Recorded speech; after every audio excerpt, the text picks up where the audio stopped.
యెహోవాబు ఓర్పు బలపరచవలెను. లేత మొక్క వలన నీల భూమిలో మనుషుల మొక్క వలన అతడు అనధిక పెరుగును. అతని స్వరూపమైన సొగసును లేదు. మనం అతన్ని చూసి ఆకర్షించినట్లుగా అతని యందు స్వరూపము లేదు. అతడు ధృవీకరింపబడిన వాడాయను. మనుషుల వలన విసర్జించిన వాని కాను. వ్యసనకర్తగాను వాడడు. అమ్మించేవాడు కాను. మనుషులు చీడలో ఉండిన వాని కాను ఉండను. అతడు ధృవీకరింపబడిన వాడు గనుక మనం అతన్ని ఎండిగా చేయబోతున్న నిశ్చయంగా మన రోగములు వహించెను, మన వ్యసనములు వహించెను. ఆయనను మత్తబడిన వాని కాను, దేవుడు బాధింపిన వాని కాను, శ్రమలో ఉండిన వాని కాను. మనం అతన్ని ఎండిగా ఎంచితిమి.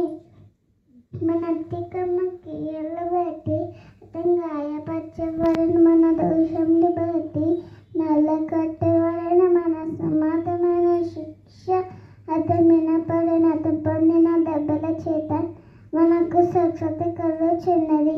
మనమందరము గొర్రెల వలె త్రోవ తప్పిపోతిమి.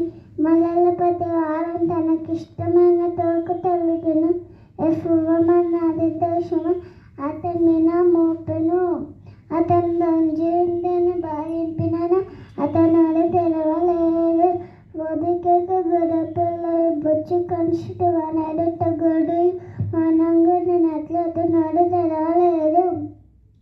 అన్యాయపు తీర్పు పొందిన వాడు అతను కొనిపోబడెను. అతను జనుల అతిక్రమం బట్టి మొత్తబడెను కాదా. సజీల భూములను దత్తకొట్టివేయబడెను.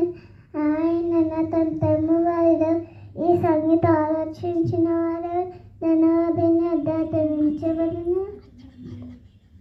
అతను అయినమైనప్పుడు భక్తిహీనత అతనికి సమాధింపబడెను. ధనవాదిని అతను ఉంచబడెను. నిశ్చయంగా అన్యాయము ఏం చేయలేదు.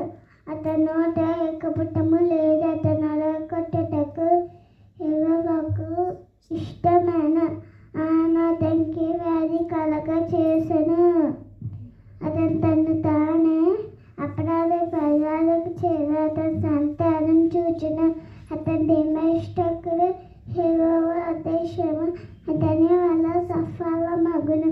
అతను తనకు కలిగిన వేదన చూసి తృప్తి నందిది.